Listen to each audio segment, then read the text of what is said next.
Assalamualaikum warahmatullahi wabarakatuh. Saya Anida Laelani Nurrahmawati dengan NIM A320190293 dari jurusan Pendidikan Bahasa Inggris.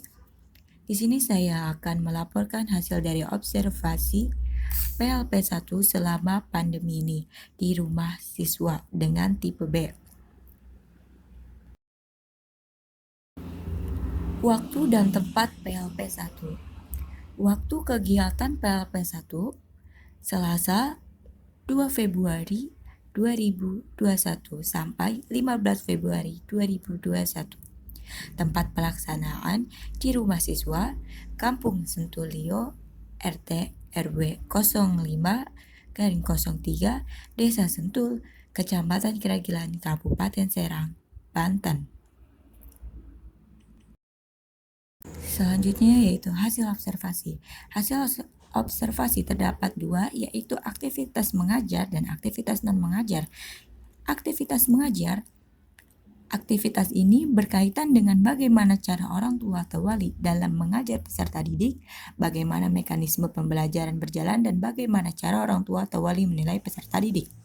Sedangkan aktivitas non-mengajar, yaitu observasi ini berkaitan dengan kegiatan non-mengajar yang ada di rumah, di luar dari aktivitas mengajar. Aktivitas mengajar. 1. Perencanaan atau prakondisi pembelajaran. Hasil observasi yaitu sebelum melakukan pembelajaran, orang tua selalu menyuruh siswa untuk sholat sunnah duha, berzikir, dan mengaji.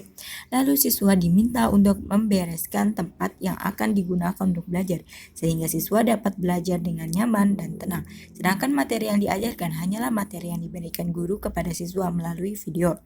Orang tua menjelaskan kembali dari materi tersebut hingga anak dapat paham dan menyelesaikan tugasnya. Yang kedua, implementasi. Model atau pendekatan strategi, metode atau teknik atau taktik pembelajaran. Pertama, orang tua meminta anak untuk menonton video yang dijelaskan oleh guru. Jika ada bagian yang tidak jelas, orang tua menjelaskannya secara detail menggunakan contoh atau barang yang ada di sekitar. Orang tua membuat anak berpikir kritis dalam memahami materi. Media pembelajaran pun hanya menggunakan kertas dan pulpen. Ketiga, pemilihan dan pengembangan materi atau sumber belajar. Orang tua menggunakan buku modul siswa sehingga materi yang dipelajari pun seimbang antara yang diajarkan orang tua dan guru, sehingga anak dapat lebih mengerti tidak hanya dapat materi dari gurunya, tetapi juga cara cepat yang diajarkan kedua orang tuanya. Seperti pelajaran IPA yang membutuhkan contoh dari kehidupan sehari-hari, orang tua memberikan contoh yang lebih dapat dipahami oleh siswa. Yang keempat, penyusunan dan pengembangan lembar kerja peserta didik. Orang tua tidak menggunakan LKPD, tetapi kemajuan siswa dapat diketahui melalui siswa sendiri, yang awalnya masih belum memahami pembagian pecahan dengan baik. Setelah orang tua mengajarinya dengan menggunakan contoh yang lebih dapat dimengerti siswa dapat memahami dan menjawab soal dengan baik dan sesuai dengan yang dicontohkan orang tua. Yang kelima, pemilihan dan pengembangan media pelajar. Media yang digunakan hanya buku, kertas, dan pulpen. Tidak ada yang spesial dalam media yang digunakan ini karena supaya orang tua dapat lebih membuat siswa paham melalui pengajaran yang lebih dekat tanpa siswa harus merasa seperti belajar dengan guru yang menggunakan papan tulis di sekolah. Karena orang tua siswa mempunyai tongkat sembako sehingga terkadang menggunakan gula 1/4 kilo atau setengah kilo untuk membantu siswa memahami konsep perkalian atau pembagian tentang pecahan, sehingga siswa dapat lebih memahami pecahan tersebut. Yang keenam, penilaian. Orang tua menjadikan sholat tepat waktu sebagai patokan untuk siswa lebih disiplin dalam hal apapun.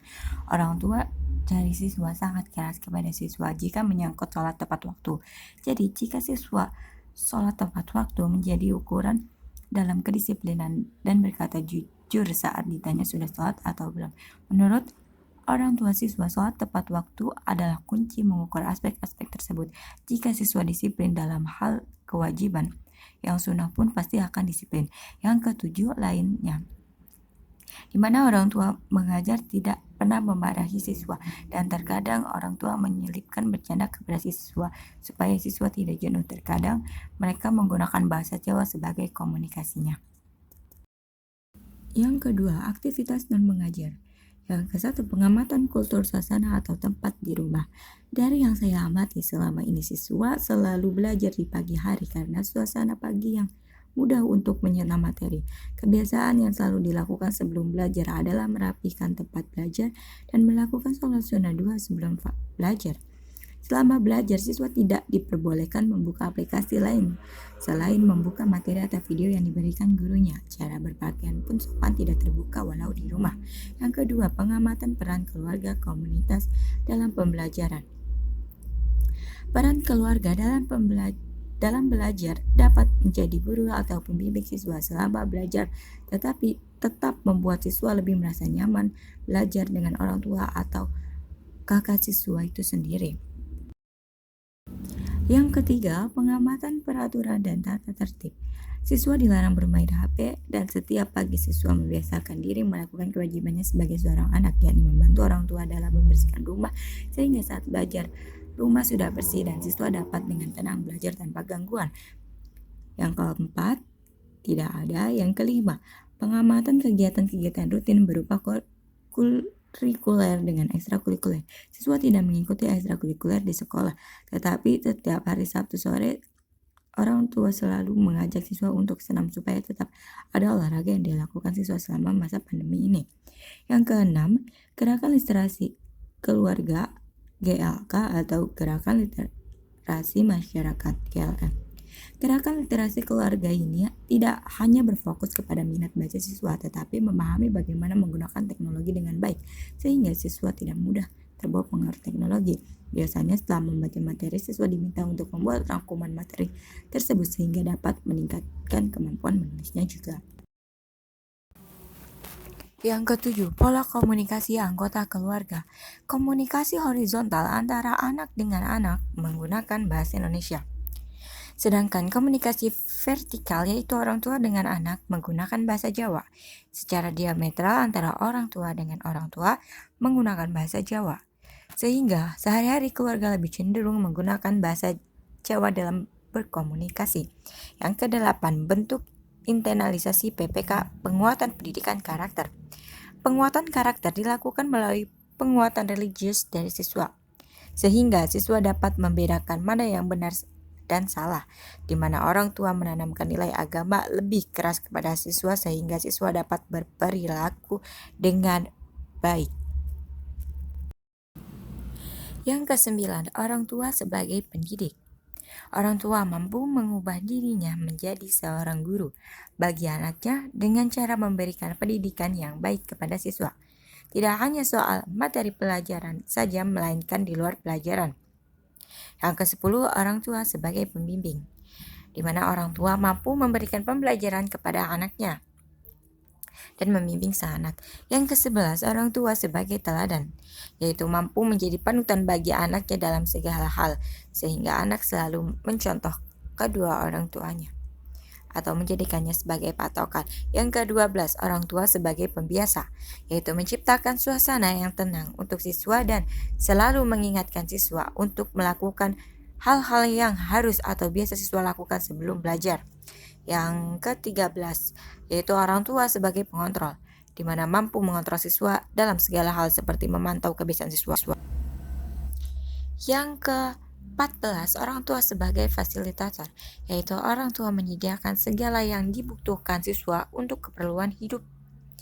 Yang ke-15, orang tua sebagai motivator, di mana orang tua memberikan motivasi kepada siswa mengenai kehidupan yang tidak melulu soal dunia, sehingga siswa dapat berpegangan dengan nilai akhirat juga.